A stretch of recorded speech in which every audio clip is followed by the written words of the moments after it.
স্থানীয় সময় বৃহস্পতিবার যুক্তরাষ্ট্রের কেন্দ্রীয় সরকারকে অর্থায়নের জন্য মার্কিন প্রতিনিধি পরিষদে একটি বিল উত্থাপন করা হয়। নবনির্বাচিত প্রেসিডেন্ট ডোনাল্ড ট্রাম্প সমর্থিত বিলটির পক্ষে ভোট পড়ে 174টি আর বিপক্ষে 235টি। বিলটির বিরুদ্ধে ভোট দেন 38 জন রিপাবলিকান আইন প্রণেতা।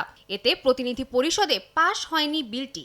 এরই জেরে শনিবার দেশটির কেন্দ্রীয় সংস্থাগুলোর কার্যক্রম আংশিকভাবে বন্ধ হয়ে যাওয়ার আশঙ্কা দেখা দিয়েছে।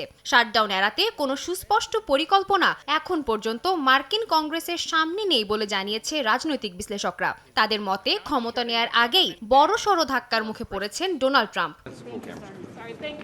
শাটডাউন হলে কেন্দ্রীয় সরকারের ওপর নির্ভরশীল নানা কর্মসূচি মারাত্মকভাবে ব্যাহত হবে। সরকারের বিভিন্ন বিভাগে সৃষ্টি হবে অচলাবস্থার, ব্যাহত হবে বিমানবন্দরের কার্যক্রম। এছাড়া 20 লাখের বেশি ফেডারেল কর্মীর বেতন ভাতা পরিশোধও বন্ধ হয়ে যেতে পারে।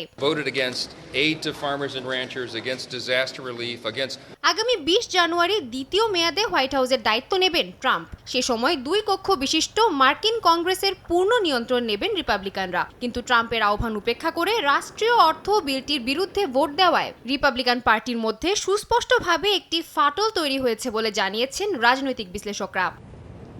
সাদিয়া তাসনিম, সময় সংবাদ।